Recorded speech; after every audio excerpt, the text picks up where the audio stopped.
And I learned this thing from Tyler, the creator. He was like, why would you post about your album a couple times and stop promoting it? He's like, bro, I'm still promoting my album today. So I kind of had that mindset. Why would you stop promoting it? It's entrepreneurship. If you want that freedom, you got to do all this work. One of the most lit promoters, DJs, producers, I'm gonna say in New York, but you be going all over the country. You've almost transcended and you've become like a brand. DJ Mike Nasty. So I was like, yo, I want to be like the most known DJ. And now I'm like, all right, I want my party, like my brands to be the most known brands in the country. If I'm a promoter, if I'm a DJ, any sort of business, you want to generate anticipation and excitement with an audience first. How are you going about that? I feel like for me, the most important aspect is one of the things that I'm experiencing now with building my podcast production company is there's a lot of things that people don't see. I sacrificed so many vacations, bro. Like throughout my 20s, like all of my friends went on so many trips, bro, to Europe and all this stuff. And I just didn't do any of that. And now I'm just like, bro, I got the freedom. Is there a piece that's missing? Is there something that still needs to be filled in so that you can get to the point where you're like, this is happiness? I think for me, that final piece is like me. Welcome to the Calum Johnson Show. We have, I don't even know how to do it justice with these words, but one of the most lit promoters, DJs, producers, I'm gonna say in New York, but you be going all over the country, so it ain't even just New York. DJ Mike Nasty, welcome, man. How's it going, man? Thank you for having me. It's a pleasure. And you know what? Before we get into it, I think one of the things when I came across you and I did the research, and I've just been following you for a little while, and also going to your events, is you're much more than a DJ or like a music producer. And that's why even as I'm reading it out, I'm like, how do I do it justice? And the moment it really clicked for me that you have something different going on is I was talking to someone in the gym, and we were talking, because I'm from London originally, and I moved to New York like a couple of years ago. And at the time, I was trying to find where are the parties, where are the events that I should be going to? And usually when you ask someone that, they say, oh, have you checked out this venue? Or have you seen this person? And I remember they just said, I just go to Mike Nasty events. I was like, Mike Nasty? I searched you on Instagram, and obviously I saw everything. But I think it's a lot of people, right, when they're choosing what events to go to, it's like, oh, my friends are going to this, or it's like a holiday weekend, or this is like the place that's just local, close to where I live. Mm-hmm. When you can get to the point where people are like, this is a Mike Nasty event, I have just enough trust in that, and I'm going to go there. That's like you've almost transcended and you've become like a brand. So since then, the way that my brain works, I'm like, hey, we definitely he needs to come on the podcast. He needs to break down how he's been able to do that. So let's start with the marketing and the promotion and how you've built this brand. Just to begin, I'm curious, was it intentional? Having that effect where someone's like, it's a Mike Nasty event, I ain't even going to do too much research or looking into it. I'm going because it's a Mike Nasty event. Was that an intentional effect on your part? This episode is brought to you by Free Agency. If you want to take your career to the next level, Free Agency is a company that you should check out. They manage and represent talent in the tech industry, and they provide you with a dedicated talent agent to help you find, engage, and win top of market roles that will maximize your earning potential. No more leaving money on the table. Stop job searching alone and start building your dream career today with Free Agency. Anyway, back to the show. Not necessarily. I feel like when I came up, I came up throwing parties the back end of high school, going into college. And I feel like everybody had party promotion groups. So blah, blah, blah, entertainment. And in my mind over the years, and for a lot of DJs, we're like, yo, why are the promoters more important than the DJs? We're the crowd's coming to see us. We're rocking the parties. We're standing up there for 5-6 hours, spending the whole night. Why are they getting the most money? You know what I'm saying? Why are we not it'll be promoters. They won't even put the DJs' names on the flyer. So like, yo, that's weird. So like in my mind early on, I was like, I have to be the most important aspect of these events, like, because everybody's coming to see me. So I learned early on in college, throwing homecoming parties at a big level, having like 600-700 kids coming out. Like, I've just been doing this for so long, to by the time I got to New York, I just kind of already knew like brand Mike Nasty with everything I do. And I kind of hate that I didn't drop the DJ from my name early on, because people try to put you in a box and it's like, oh, he DJs. It's like, I'm like, bro, I have a label. I'm an artist. You can look on Spotify, Apple Music. I'm there. You know what I'm saying? Like, I've done commercials, little acting things here and there. Like I started a tea company during the pandemic as a case study for e-commerce. I have a community bike ride I do called Bike with Mike. It's like I do so many things within the community and beyond. I kind of wish I just came into the game as Mike Nasty. So, but we learn our lessons later on. But I think just being like I call myself like a lifestyle DJ.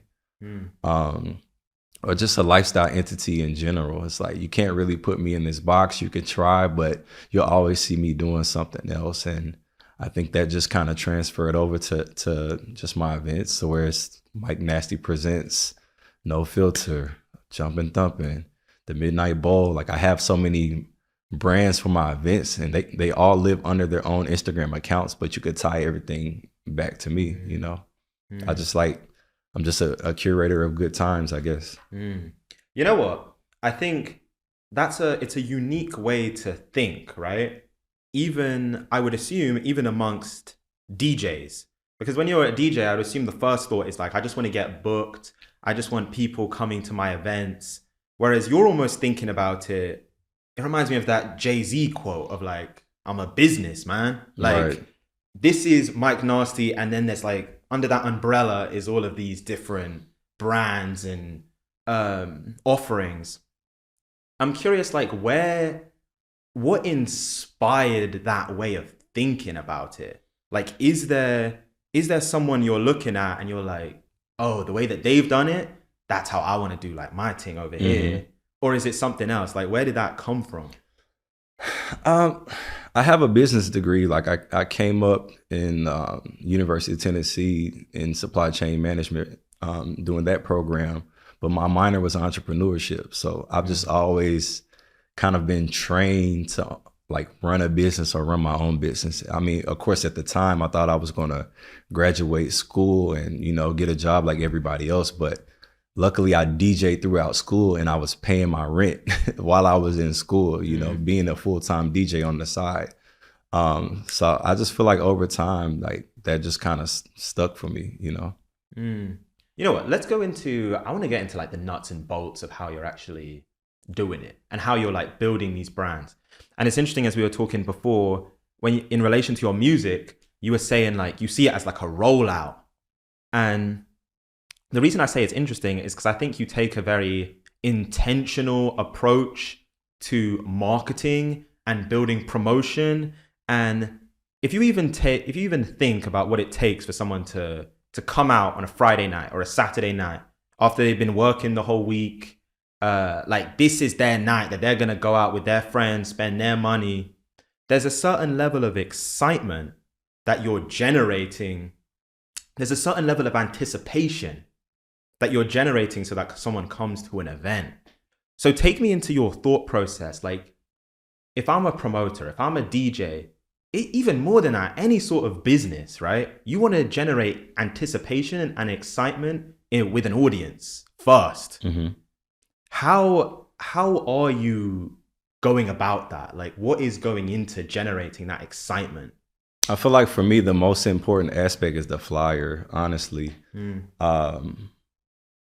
Over time, I feel like, my personal opinion, I probably have the best flyers in like American party history. Yeah. Even after the pandemic, God rest his soul, my homie Rick 808, we started making 3D flyers, video flyers, which were the first of their kind.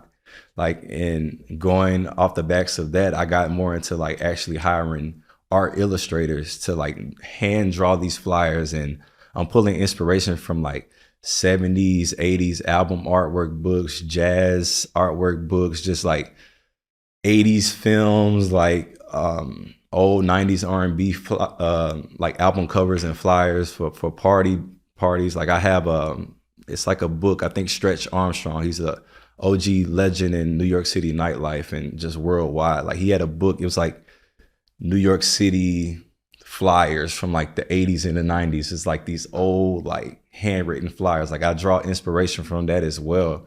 And like I get these real like my flyer guys from Nottingham, you know, in the UK. And I'm just like, yo, draw this, like recreate this album. Yeah. And it's like, it's just taking a different approach versus just like putting some half naked bikini model on a flyer holding bottles of Ciroc, you know, like it's like taking it a step further. Like I think pulling on that nostalgia, like those heartstrings of like people's childhood, I feel like that's always been key in like my promotion of just like, I'm going to have the best flyers and it's going to strike some type of emotion with like within you. Like, I don't care what it is. Like it could be like, I've drawn inspo from like the 50s and it's like nobody that comes to my parties have lived in this era, but it's something in your DNA, something in your family, something you saw before in art or film. It's going to strike a nerve with you. And I feel like that's most important. And then, you know, of course, it's like building your email list over time, mastering Facebook ads. It's a lot of things that go into it. Of course, like the music as well. I'm thinking from a promoter perspective versus a DJ perspective, but I mean, on the other side, you have to book the best DJs. Like, I heard this from like, I think it was Kid Capri, OG DJ legend. He was like, there shouldn't be more than like two or three DJs on a party.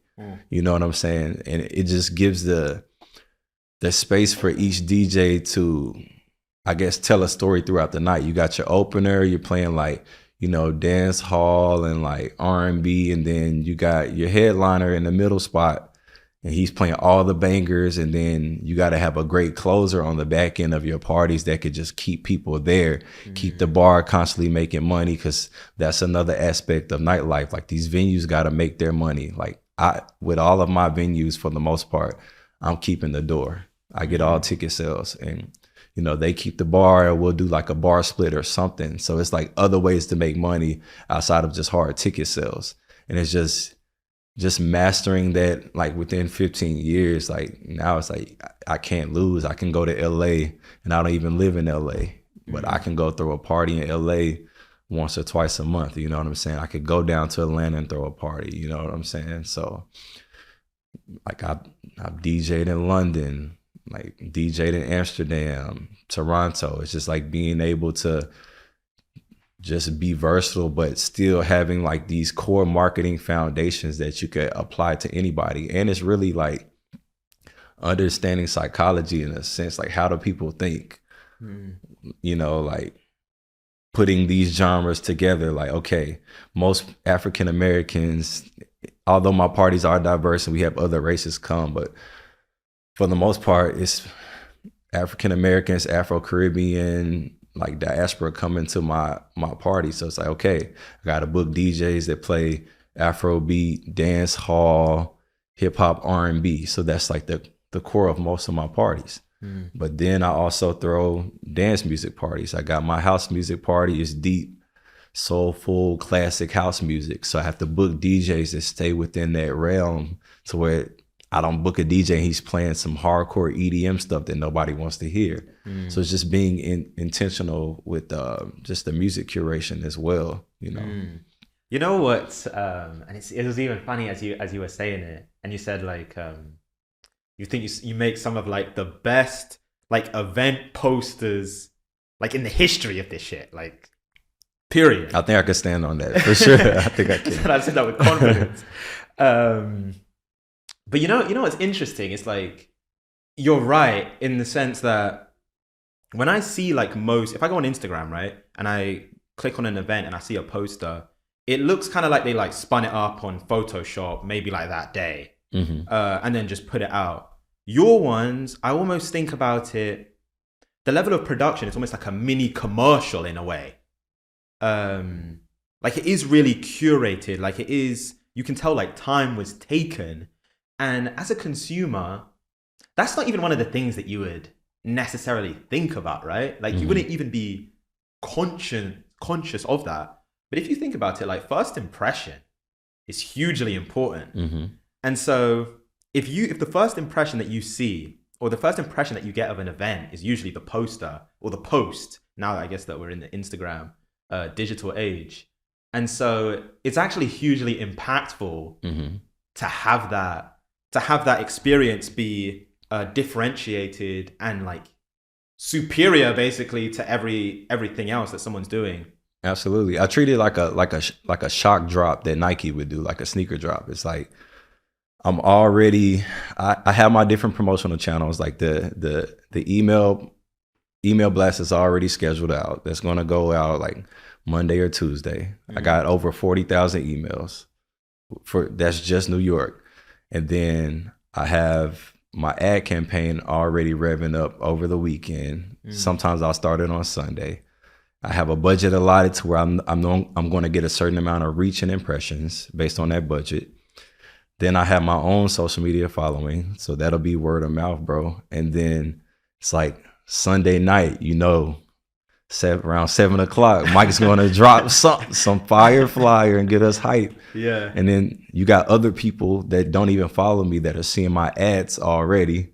So that's circulating, because I always run ads, and I tell people all the time, there's only a certain amount of parties like your core fan base is going to come to. So you always want new fans.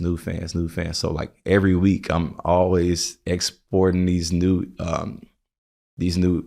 Excel files for emails and adding them to my master list. You just want to keep that turnover, new fans, because it's only so many times people will, come to Lot 45 or Brooklyn Bowl. Like it's like, all right, I want to go out in Manhattan tonight. Yeah. People from the Bronx or Harlem, they don't always want to come all the way out to Brooklyn. They might do it a couple of times in the summer. So it's like you want to constantly be turning over. And like we live in New York, bro. So this is like a entertainment hub for America, international hub. So I have people from the UK are like, yo, I'm coming in town. Like I heard your parties are lit. I've seen it on social media, or like, bro, I know guys in Japan that are hitting me up. Like, they're like, yo, whenever you want to come out here, bro, like I got you. You know what I'm saying? So it's just knowing where I'm at and how to capitalize on that and curating a night to where it has to be a safe space, but also it has to be a space I'm all about diversity. And I look at it and I tell my homies, I'm like, bro, money is green. Money doesn't have a race or color to it. Like it's one color, you know what I'm saying? No matter whose hand is touching it. So I'm just like, bro, I don't care who comes out to my parties. It could be half of the room is white, half Asian, black, whatever. I just want it to be a safe space where people can dance and the focus is not on hookahs, bottle service, and all the other glitz and glamour that you see in nightlife. Like I just focus on having a good time and people dancing. That's what I was brought up on. And that's what has inspired me. You know what I'm saying? Yeah. You know what's interesting? We had we get a lot of really successful entrepreneurs on the podcast. A few weeks ago we had one. This guy, he sold his company for over $100 million.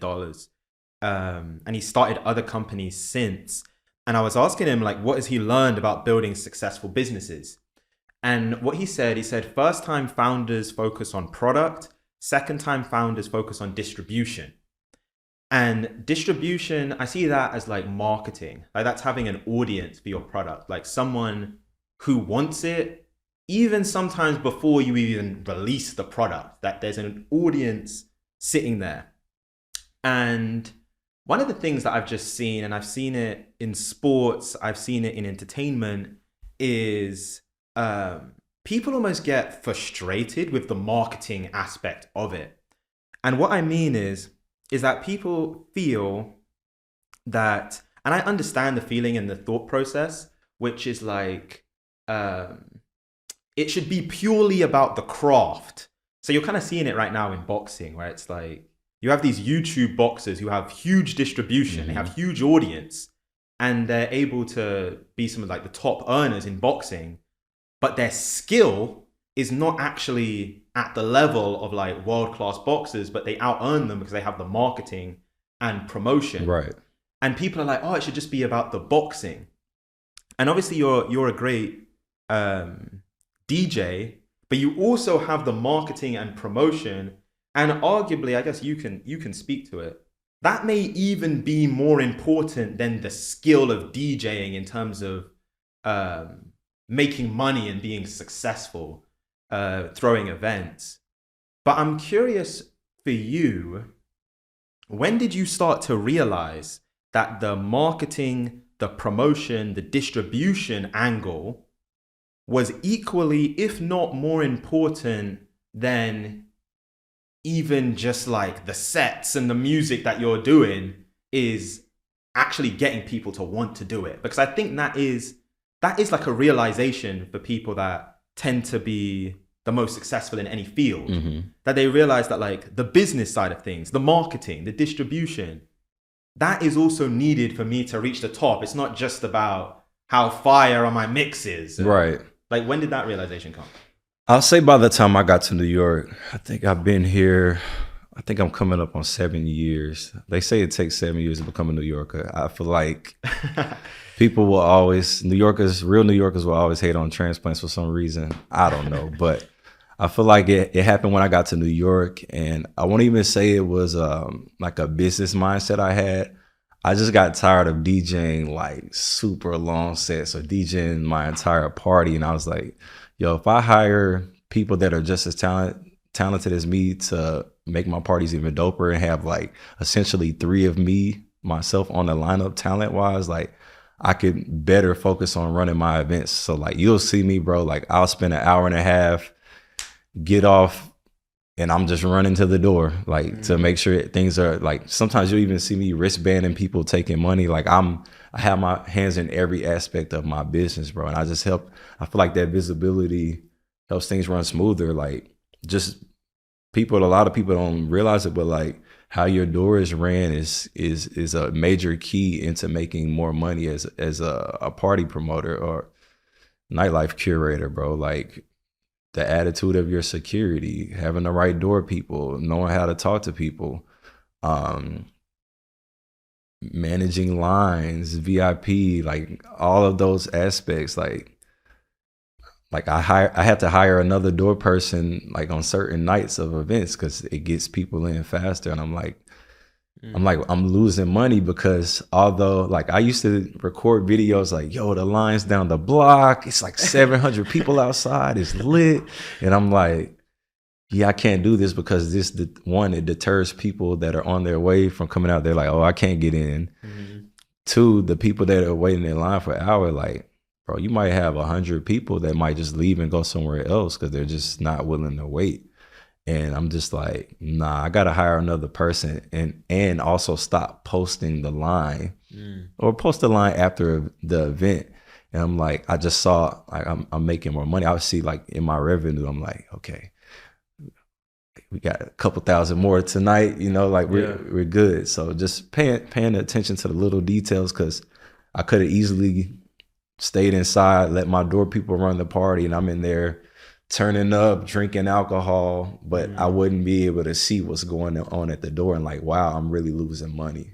Nah, like I just appreciate that, like the detail level of it. And I think you find that anyone that reaches like the top of their craft, they have that level of care for it. And I use the word care like intentionally, like they genuinely care about those details, and it comes through in the experience of the audience. And caring about the audience in general. Like I try to put myself in the customer's shoes all the time, especially I have like friends that promote in LA and Atlanta and different markets. And they're like, bro, how do you do this? And I'm just like, bro, you got to care about the customer. Like some people don't care that their customer are waiting for an hour and a half, but it's like, I care. So it's like I have to spend more money to get my customers in here faster so they can be more comfortable and my bar could generate more sales, you know? Okay, so obviously I think you're hugely influential in the New York market. Talk to me about how does the spread of the Mike Nasty brand go to LA, go to Atlanta? Like how do you start to build your name and that same level of excitement and the brand? Not just like doing like one night like lit party every now and then, like really building a brand where even like with your Sunset Social event, like you'll do that in LA, but it's also in New York. Like how did that come about? Like going to those different cities and building that excitement? I think it was a mindset I always told myself, and I feel like this changes every couple of years, but I was like, yo, I want to be like the most known DJ in the country. And now I'm like, all right, I want my party, like my brands to be the most known brands in the country. And then I have friends that have migrated to LA or friends that are still in Atlanta, and they're like, man, I don't like the parties out here. Or, you know, being in an international hub like New York, people from LA will come in town. Like I remember I used to use MailChimp for my email blast, and I would have it segmented out to where I could see where where the customers' emails were coming from. And I'm like, what, bro? I'm like, half of my emails are LA based. I'm like, all right, it's just paying attention to the data. So you're like, okay, it's no different from an artist looking at his Spotify streams and like, okay, these are my top 5 cities. I need to do tours in these cities to grow my fan base there because there's something there. So like, I'm always looking at the data and I'm like, okay, I have a lot of LA emails. People are always commenting, when are you bringing this out to LA? And so I'm just like, yo, I got to take this leap and do it. So like I went out there and I already had like venue walkthroughs scheduled, and literally the week I was out, I used to go to LA for weeks at a time. Now I could only do like 2-3 days. It's just the trip is so much, but I would just have venue walkthroughs, like 4 or 5 venue walkthroughs the whole week, and just striking deals with them, seeing what fits. And then I would start running ads to my like LA audience, running like lookalike audiences based off of my New York audiences. You can run lookalike audiences in Facebook Ad Manager and stuff like that, or Meta. So I would just make lookalike audiences and retarget people that just come to my parties over time. And I just feel like the LA fan base just started growing organically to where, you know, we would throw a day party, sell out 400 tickets on the first couple parties. And then you do a night party, it's like sell out 500 people in there, and just being consistent with it to where the venues were offering me monthly situations. So I think starting was like last November, I was in LA like every month, and to where people in New York were like, yo, you moved to LA? And I'm like, all right. He went Hollywood now. I'm like, no, I didn't move. It was just, you know, I guess I'm doing the bi-coastal thing. To where I started easing up a little bit this year, and I'm like, all right, I'm gonna take this month off because that trip is taxing on the body. Well, at least for me. But yeah, man, just looking at the data and just being intentional and consistent, I feel like that helped me build on my audience in other markets. So yeah, you know, as I'm listening to you talk, I'm like, and maybe I just need to maybe I need to speak with more DJs, because I'm just thinking, how many DJs can like talk about their email list, like how they're segmenting the email list, talk about retargeting campaigns, like understand. So I have like a marketing background that is like deep into marketing, right? And like even thinking about the rollout where it's like, okay, Sunday, like we're putting this out to build anticipation for this event on, like that is like that's how a marketer's mind works. I think one of the things I love about doing this podcast is you learn from the guest right now, but you also get to see the person underneath and get a sense of like some of the context. Like, how did they become? Because right now we see like the polished, like the more finished and complete version of you, right? Like everything, the marketing is polished. your delivery, your presentation, like even the way that you run a night, like it's been polished and honed through experience. But I'm sure it wasn't always like that. And so take me back to like some of those first events that you were doing when it wasn't polished, where there wasn't the email list. Even when you say you were doing parties in like college and people were coming through, like how were you, what was it like at that time? Like what was even happening? How were you getting people to come? I don't think back then, I don't think I necessarily had a plan. I was just a kid having fun. I was in school. But it really started with house parties, bro. We called them sets. We would just throw sets, and I would just have all these seniors and juniors coming to, like, I'm a freshman throwing these big house parties. And over time, I would drop mixtapes as well. Like, this was the mixtape era. Like, I'm getting CDs, like burned CDs with little graphic inserts. My homie was a graphic designer.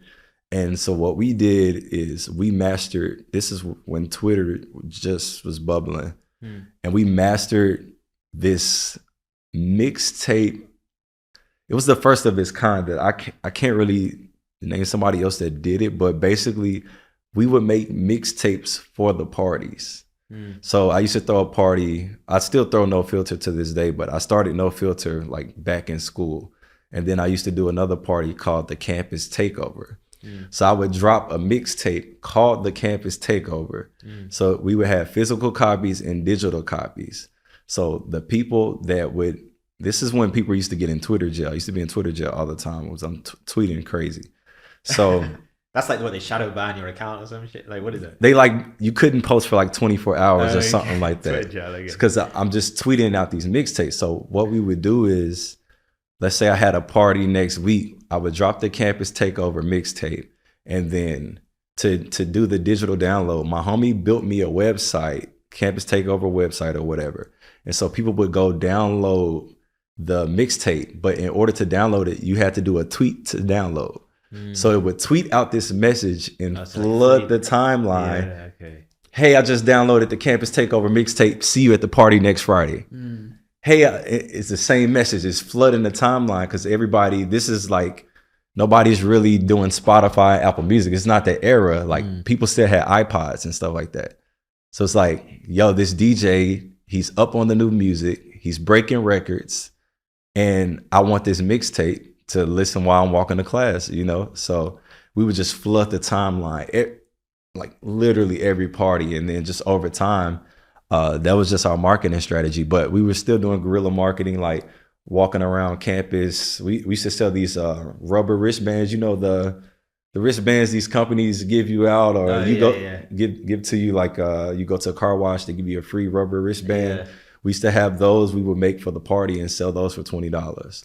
So I'm walking around the UC, everybody knows I have a party, you know, but I feel like college is a little different because you have this community, or these small communities, pockets of different people on campus, to where the word of mouth is a little bit easier than just being a DJ in a major city. You know what I'm saying? So I say I learned the promotion game early on, and I was able to apply that later in life. And I feel like a lot of DJs, they get into the game now not having the mindset that I need to throw my own events versus relying on other people to book me. Because when you're throwing your own events, there's just extra, that's like a bigger spotlight on yourself. But you know, a lot of people are scared. You do got to put up a lot of money, bro. Like my ad budgets are, bro, this year alone, I've spent over 6 figures in just Facebook ads, bro. Like, you know what I'm saying? So, which is crazy, but it's needed because I want that turnover of a new fan base. You know, like I have ads running every day, bro, this entire year for like an album I dropped last year. And I learned this thing from Tyler, the creator. He was like, why would you post about your album a couple times and stop promoting it? He's like, bro, I'm still promoting my album today. You know, so I kind of had that mindset because it's like, there's an infinite amount of people that can hear your music. Why would you stop promoting it? You know what I'm saying? Especially if you believe in that. Bro, I got vinyl pressed up for the album, you know? I bring the vinyl to parties. People pull up on me with their Cash App and buy vinyls, you know? Like I have merch for my label, you know? I got a website for myself and a website for the label. It's like you got to have all these moving parts, and it's a lot to manage, but I mean, it's entrepreneurship. If you want that freedom, you got to do all this work. Although it is fun. Like, I enjoy making Facebook ads, bro. Yeah. But it's hard. It's a whole, bro, it was like a foreign language when I first got into it. But I talked to a lot of different people that do work in advertising or at ad agencies, or like I'm even partnered with a ticketing company now, Kid Labs. Like, a lot of people don't know, like, my tickets and my RSVPs now are submitted on blockchain. People are adopting blockchain technology. They don't even know it. You know what I'm saying? So just always staying ahead. And I essentially have my own ticketing platform, and I have all the data that most like other ticketing companies aren't going to give you. You're not going to be able to see these things. You're not going to be able to put a pixel on a ticketing site with other companies, you know? So. Yeah. You know, it's interesting. It's like,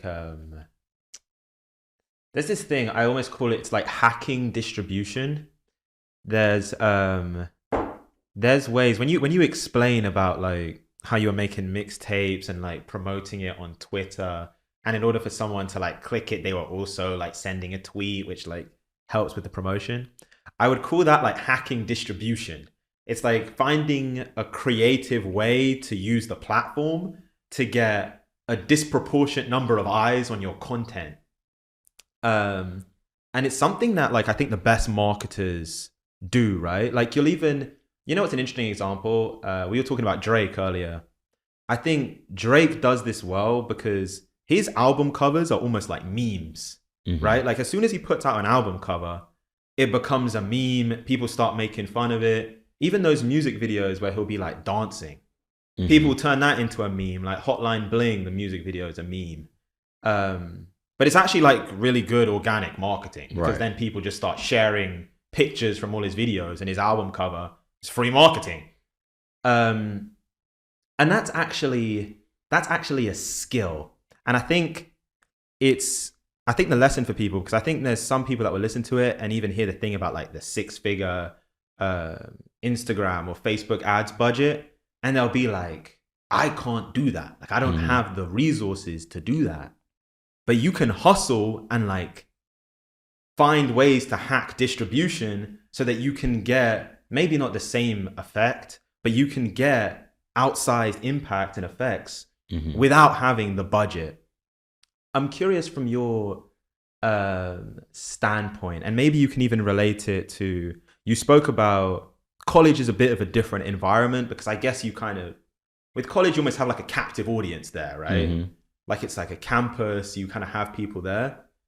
It's different when you're in a city and you're trying to build your name and you're competing with a ton of other events.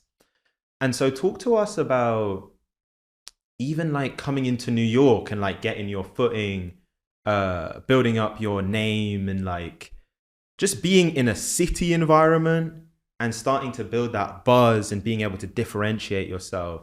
Like, take me back to those moments, like Mike Nasty coming up. I feel like when I got to New York, like I said earlier, I already knew how to move. I think with New York, my focus is on securing residencies early on, because that's the most consistent way to be in front of a weekly crowd. So I started out, although I was attending a lot of events trying to network and, hey, I'm a DJ, like that stuff doesn't really work. You really have to go direct to like these, I do like that New York has talent buyers. So people, it's their job is to find talent and bring you in consistently. So I would be spending at spots like Pianos, Kinfolk, Shemansky, Lot 45. But my first like official residency was at Lot 45. And bro, we were in there every single week, bro, sometimes twice a week. And we just built up this name over time. But me already having experience in the game, I'm like, all right, once I get this buzz, I have to start throwing my own events. So as I'm building up this residency, I started my event, We Like to Party. So I started that party, throwing it in Manhattan. The first one was at Pianos. And then we immediately went to Chelsea Music Hall when it opened. And every month, we like to party, we like to party, we like to party. And I'm just building up this email list over time, like just starting small. And then by the time I'm packing out, I think the capacity over there is like 250, 300. So it's small in comparison to what I'm doing now, but I knew over time these emails will compound. It's just about being consistent. It's like, and then after a few years, I had like 10,000 emails, which at the time I thought it was a lot. And then from there, I just started branching out to other venues, and bro, I was smooth selling because these emails are like personal invites. It's one thing to see it on the algorithm like of Instagram. People are just mindlessly scrolling. Unless they just really are invested in you as a fan, nobody really cares unless other people are talking about your party. But it's something about that personal email invite, like bro, for years, like bro, I'll be in the park and people are like, yo, I get your emails, bro. You're dope. Keep doing what you're doing. And then my friend, Abe, that lives in Atlanta, he's like, bro, your emails are so simple, bro. You don't put any thought into it. Like you put like 5 sentences. And I'm like, bro, that's what works. I was like, bro, the attention span, remember, it's this big. I'm like, bro, short and sweet. I was like, why are you sending this long thread of email? Like, bro, nobody's going to read that. People are at work 9 times out of 10 when they're getting your emails. You open my email, big flyer that everybody loves, and small details. That's it. RSVP, ticket purchase, simple. And my open rates are ridiculous. Like I've had people, like companies are like, your open rate is what? My open rates are on average around 50%, sometimes over that, which is insane. Like ask anybody, like their open rates are probably less than 10% on average. But bro, it's like, and I don't bombard people. Like I don't spam people. Like sometimes, bro, for one party, I'll probably get 6 emails within a 2-week span. Bro, that's too much. Send out for one party, at most I might send 2 emails. And that's for like a large party where I'm trying to sell like 700 tickets. But for the most part, bro, if it's like a 500 cap party, I'm sending 1 email. People are not annoyed. Like, of course I have like hundreds of unsubscribers a week, but like I've retained my core 40,000, and that's just worked for me over time, bro, to where my open rates are ridiculous. You know, I want to make something for the people that are like just starting out, or they're just trying to start building, and they're even listening to this and they're like, okay, I need to get the email list going. Because I actually, to your point, I get emails from venues, and like I might get an email from like an Everyday People, for example, which is like they're almost like a company that's like doing events. I rarely get emails from like a DJ or like a person who's throwing the event. So when you're starting out, how are you even getting the emails? That's because people are like, they're giving their email when they purchase the ticket. Like, how are you building the list? It's 2 ways. Like you can get it that way, or like early on I was doing RSVPs. So I'm like, RSVP for this event to get in for, you might do reduced entry fee, or you might do free before 11 p.m. if you RSVP. So people are like, yo, I don't want to pay. And they're giving you their data for free, essentially. And it just, over time, RSVP. Because people have the idea, they think RSVP equals I get in for free. It's not where it started from. It's a thing. It started in Europe. I think it might have been France. And it's basically just giving the curator of the event a head count. It's just letting us know that you're coming. So we can, have preparation. We might need X amount of staff. Like venues ask me all the time, like, how many people are we expecting so they can prepare? That's what the RSVP is for. But, new age people and promoters have turned this into like a ticket essentially, but I always make, like, when you go RSVP for my events, you see it's like the cost is $10 before 10:30. RSVP does not grant you free entry. You just gotta let people understand that sometimes. Yeah. You know, what's cool about how you're doing it? It's like, I see it with a lot of the best entrepreneurs. It's kind of their mindset, which is they're like building leverage is almost how they think about it. Like if you think about what it takes to run an event, there's people would think about who's performing or who's the DJ. That's only one aspect of running a successful event, right? You have the venue, you have the people at the door, you have even just getting people to the event. And so what you've been able to do, and this is why I said at the beginning that you're way more than just a DJ, is you've taken multiple parts of the process, and you're able to complete them successfully. And so that means that when you're even working with venues or partners, you have way more leverage, because essentially at this point, I would assume, and you let me know, like when you're working with someone, you literally just need a venue, right? It seems like you could handle every other part of the process outside just having the location. For myself, yes, but I wear many hats. Like, bro, sometimes I'm making video flyers, editing them myself, or I don't have to go hire an ads manager. I'm doing the ads myself, or even sometimes, bro, I may want to lower the DJ budget. I'm probably going to DJ longer that night. You know what I'm saying? Versus I see promoters. It'll be a party. It's 5 promoters, 8 DJs, 5 hosts. I'm like, how are y'all getting paid, bro? Like, you split in this 20 ways. Where's and it's like, you can get a bigger bag if you just like simplify that. But it's like, you got to go out. Like, they're probably not watching 10 hours of podcasts during the week like I am, or buying these books, learning like financial literacy and all these other things that go like into being an entrepreneur, or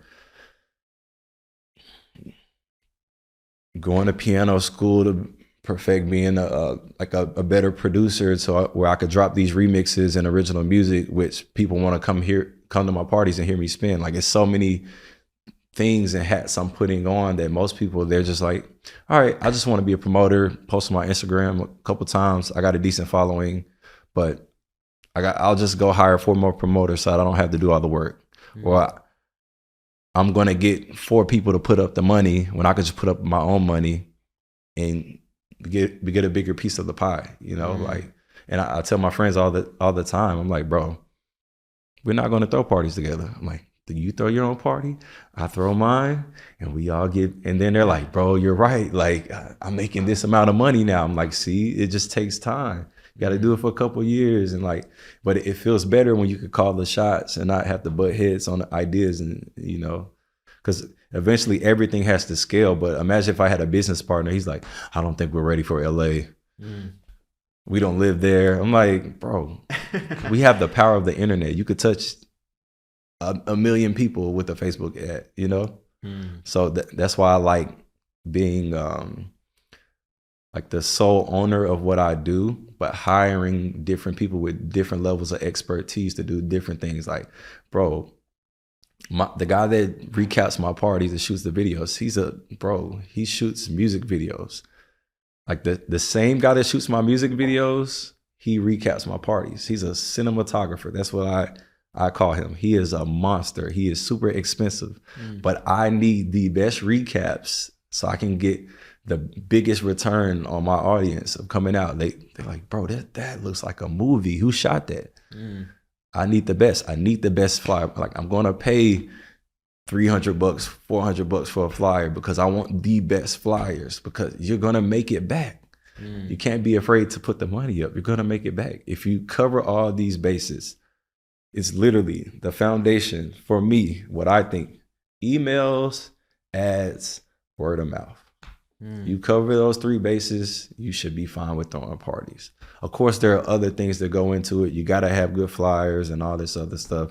You got to have a decent amount of ad budget to hit the maximum amount of people. But that just comes with trial and error. You gotta start somewhere, though, you know? Yeah.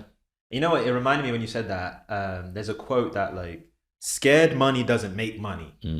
And so it was an interesting realization for me, which is like a lot of the times, it's like you have to almost change your mindset on how money and value is created.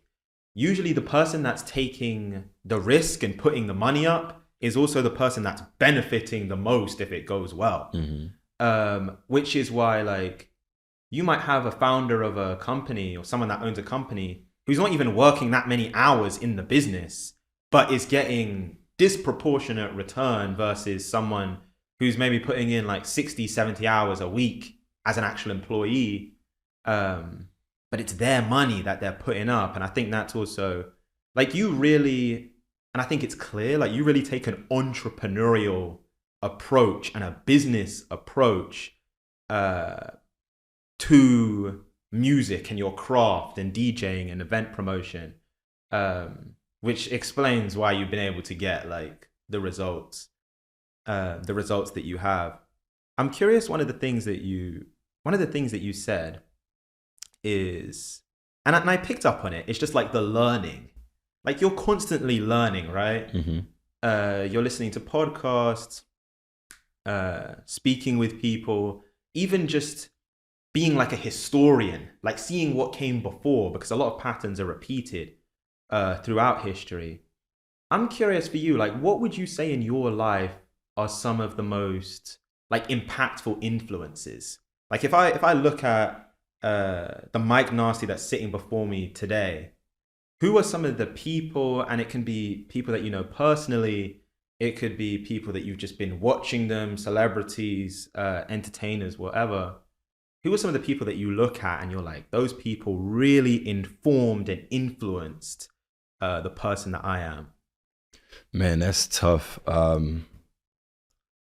I can't really say, and I don't want to sound crazy, but like I can't say there's a direct influence for me as a DJ or just a person in nightlife. I'm more inspired by like people that get money, bro. So like I respect guys like the guys Earn Your Leisure that started that whole financial podcast movement, right? Like I look up to guys like that. I'm like Ian Dunlap, the master investor. Like I look at people like that. I'm like, bro, this guy's a genius. He's cracked the code for stocks and he's giving the information back to Black people and helping them make money. And I'm just like I went and saw them at Madison Square Garden and I just felt so inspired. Like Don Peoples, Black real estate tycoon, like one of the richest Black people, period. Like I look up to him. Like I can't say it's like direct influences in music. Like of course, like guys like Stevie Wonder, and like I look at his longevity and like I want to mimic that, to be in the game so long and just be that talented without like selling out on your sound or getting cheesy or commercial. Like Stevie has been consistently great in that regard. Like I look up to guys like that, but I wouldn't say like there are direct DJ influences, because I'm in this to do me. And I feel like that's the most important part. And I look at DJing and throwing parties as an avenue for me to have freedom to not work for like anybody. Like I don't look at this as work. This is me sharing my creativity, my ideas with my audience, and like, yeah, I'm making money doing it, but like I'm happy, and everything I do every day, it doesn't feel like I'm doing work. You know what I'm saying? Long as I take breaks so I don't get burnt out. Like I have a trainer, bro. Like I'm in shape. I play basketball 3 days a week. Also, like I'm just doing all these things to, you know, stay healthy so I don't get burnt out, because I know I'm putting a lot of energy into my craft. But I look at me building on my craft and just sharing my craft. So yeah, man, I'm just inspired by people that make money, bro, and they make money doing what they love, you know. So yeah. Now that should be a t-shirt or something. I'm inspired by people that make money. You know, I want to get into, because I think it's inspirational what you've built.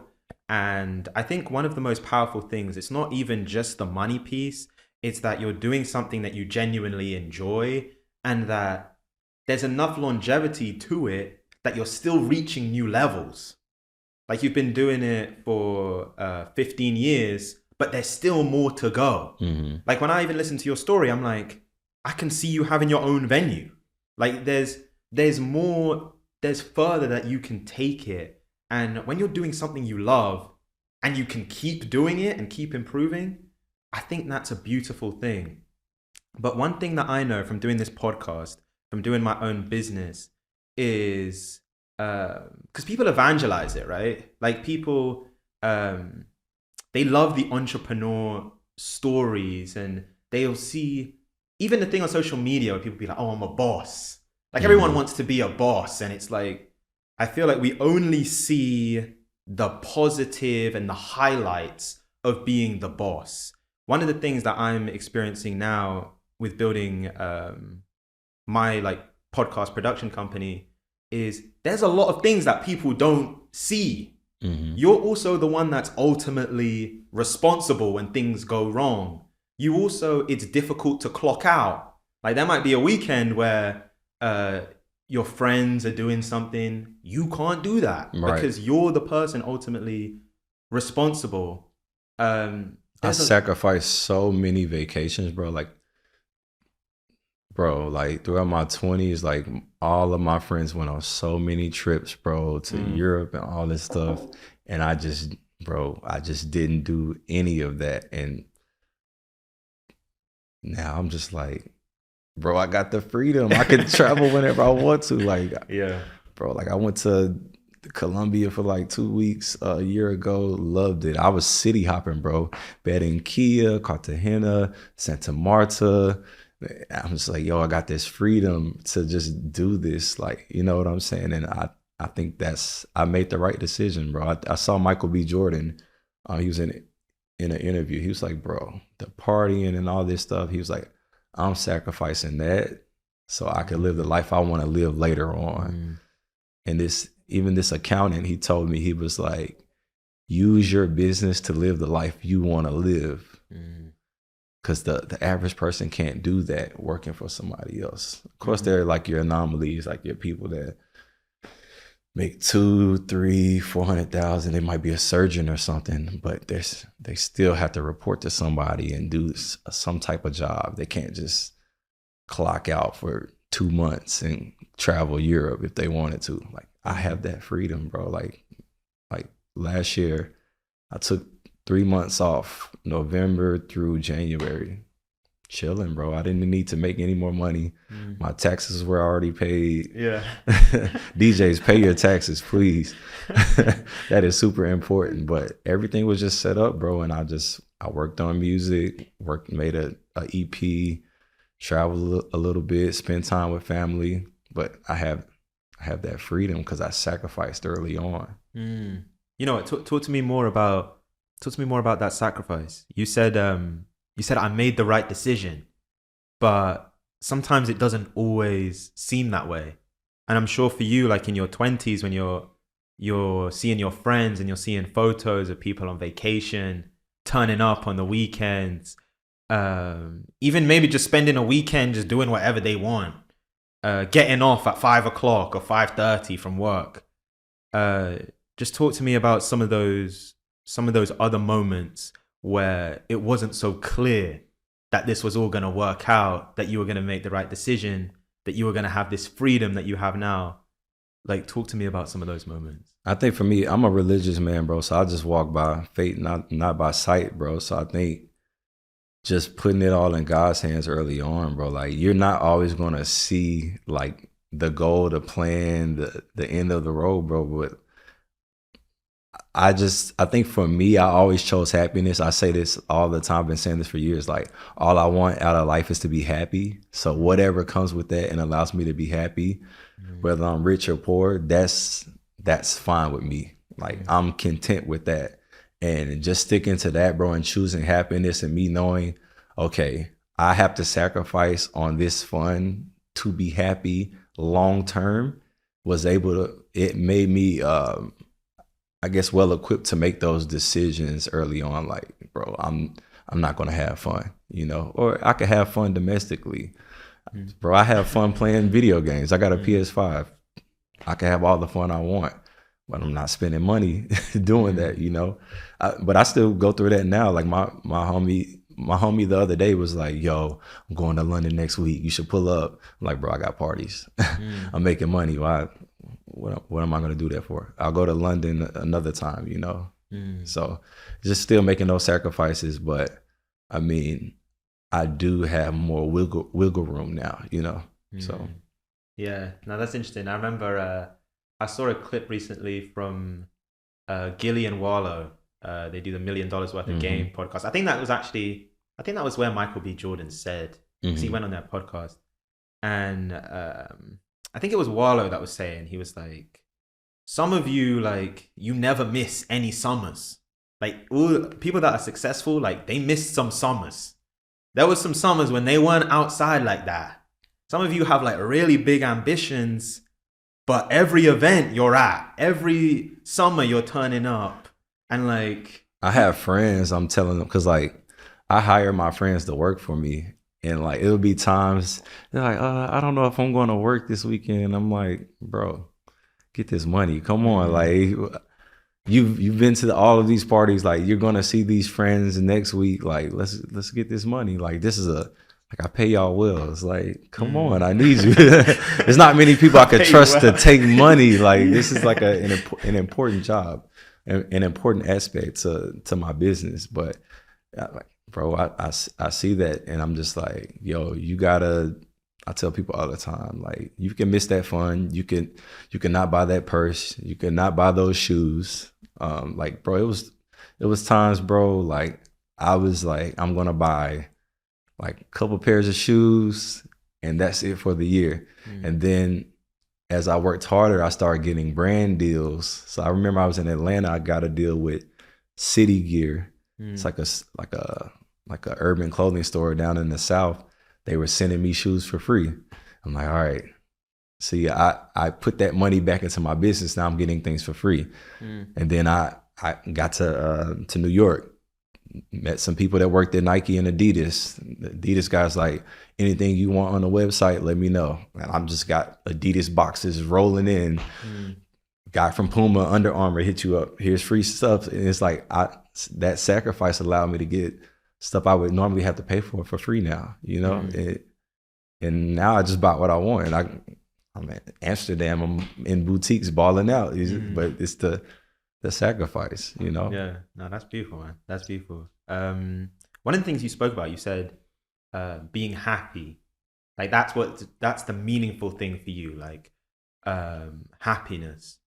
I'm curious, like, if you just had to put words to it, because I think we have a different definition of happiness, what that means, what's a happy life. Even when do I feel happy? I'm curious for you, if you had to put words to what does it mean to be happy for DJ Mike Nasty? I think for me, number one, it starts with health. I feel like the better I feel, the happier I am. I bought a juicer.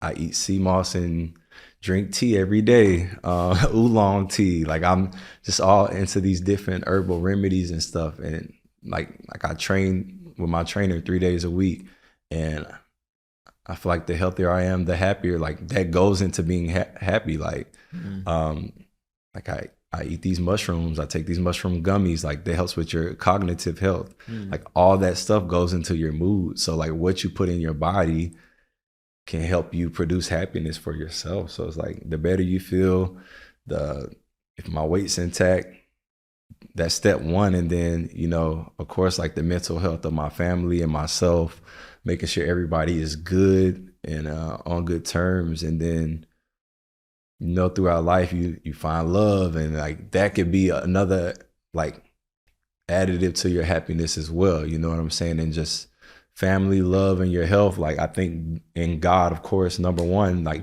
that's if it was a square, like, that would be my square of happiness, like, those four things. And then everything else just adds on to your happiness. Yeah. You know, there's going to be people that listen to this episode. They're going to be like, I'm trying to live like this guy. CMOS and all this. And but you got to find self-love. Like, I'll say, if anything, the pandemic showed me, like, if I get through this, Like I could do anything, man. And just finding self-love, spending time by yourself, biking around the city, and just working on your health and stuff, man. It really puts you in a place to where like you're grateful for where you are in life, to be alive and to have your health. And then you get out of that and you're like, all right, I'm never going back to that like if it's in my control, you know. And once I got out of there, bro, I felt like it was a boxing match, bro. I was just swinging at everything, and that was just I won't even say the peak of my success, because like I'm still going up, but just coming out of the pandemic, like I didn't take nightlife for granted because it got taken away from me for something out of my control. So I was like, God, if I ever get this back, I'm going like out of the stratosphere. And I haven't stopped working since then. So yeah. You know what? I think something that I have an appreciation for is the painful moments. As painful as they are, they're deeply necessary. And even what you just spoke about, which is like, I'm not going back to this, or once I get my opportunity back, I'm going.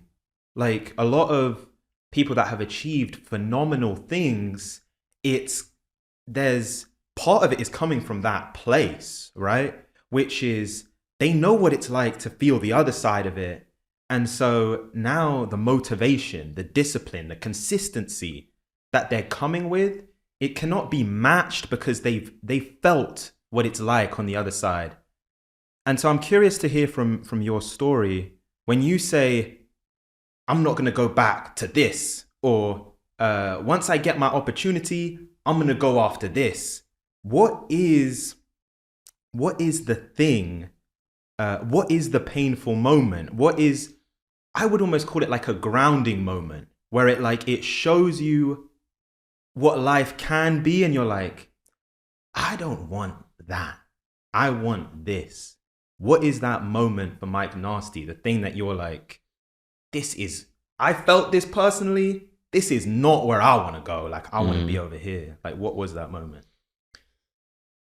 I mean, I could say it's the pandemic, but did I put myself in that position?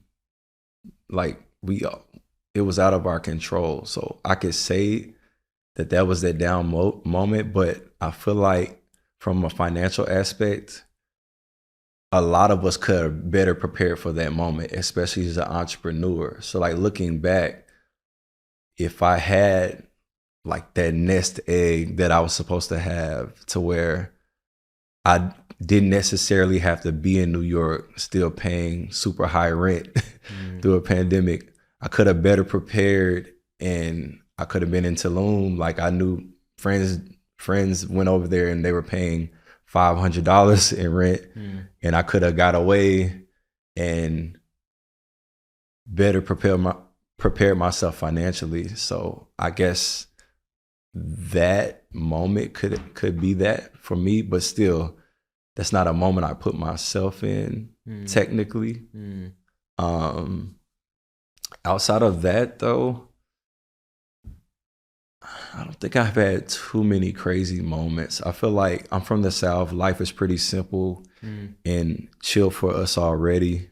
Of course, I went through hardships of like, having roommates that didn't pay rent, and you're getting evicted and stuff, or things out of your control. And then you got to go to court and pay back all this money for something somebody else did. But then again, that's certain things are out of your control, So I think, in life, if you just focus on the things you can control yourself, like things will be a lot easier for you. So just from my experience of other situations and other people putting me in turmoil, I feel like long as I make sure Mike is taken care of to his full capacity, then what other people do and other things that affect me, like I can get around that, Yeah, I have a really similar thing, and I think it's also part of why I wanted to be an entrepreneur is I don't mind things not working. or failing, because I understand that that's part of the game, but at least let it be me. Like, at least let it be, I didn't make the shot, I guess, if we're talking like in a, like almost like a basketball sense. Like, at least let it be something that I didn't do. I didn't execute well enough. I didn't think about this possibility, versus something completely out of my control, almost like took the game from you. I get it. You know what? Here's where I want to end. It's funny. This picture came to my mind. I have a younger sister. She loves puzzles, so it'll be like our kitchen table at home, and she'll have these huge puzzles with a bunch of pieces, and she'll spend days, if not weeks. Like, we won't be eating dinner on the dining table because she has this huge puzzle. And it's a cool process because you get to see the pieces coming together. And it will get to a certain spot near the end where there's just like one chunk missing. There's this beautiful picture, this amazing landscape. Everything is there, but there's one piece missing. I'm curious for you. There's so many elements of your life. And we've seen it, right? And I've heard it, and the audience has heard it. There's so many elements of your life that are filled in. The puzzle pieces are there. The business is there. The marketing, the lifestyle, the health, the freedom, the friends, the community. Everything is there. I'm curious for you when you reflect on it. Is there a piece that's missing? Is there something that still needs to be filled in so that you can get to the point where you're like, this is happiness? Is there even a point where you're like, this is it? Like, I've kind of done everything. I think for me, that final piece is like me having kids and a family and a marriage one day. I'm still from like a traditional family, grew up in church. Grandfather was a pastor and everything. And I grew up like going to those family reunions and having like 500 relatives from all over the country, like, you know, coming to one place and just having that bond. And I feel like for me, like, that ultimate happiness is tied to family and lineage and leaving generational wealth for like my future family. So I think that would be it for me, and having my parents be able to be grandparents to my future kids and stuff like that. I think that's that last piece, but I'm not rushing that at all. When the time comes, it'll come for that. It's not gonna be like next week. But yeah, I'm being impatient about it. Like, I'm still young, I'm still healthy, and I'm enjoying life right now. But that's definitely on the horizon for me. Yeah. No, it's gonna be cool, and it's gonna be cool even just like seeing the progression of this podcast, and hopefully we get you on in the future, and we can kind of check back in and see where it's going. Absolutely. But no, it's been a pleasure having you on, man. Thank you for having me. This is great, man. This is incredible. If you enjoyed this episode, please subscribe to the channel. We're having fire conversations every week on the podcast. Before we end the episode, a quick word from our sponsor, Free Agency. What if I told you there is a good chance you're leaving money on the table in your career? It would kind of annoy you a bit, right? Well, Free Agency aims to stop that. They represent and manage talent in the tech industry. Here's how they do it. First, they provide you with a dedicated talent agent. Think about this as your career quarterback. They understand you and your career goals. Based on that understanding, they bring you suitable interviews at top firms. You focus on smashing the interview, and together with their network, research, negotiation expertise, they will make sure you get a top of market salary. Stop job searching alone and start building your dream career today with Free Agency.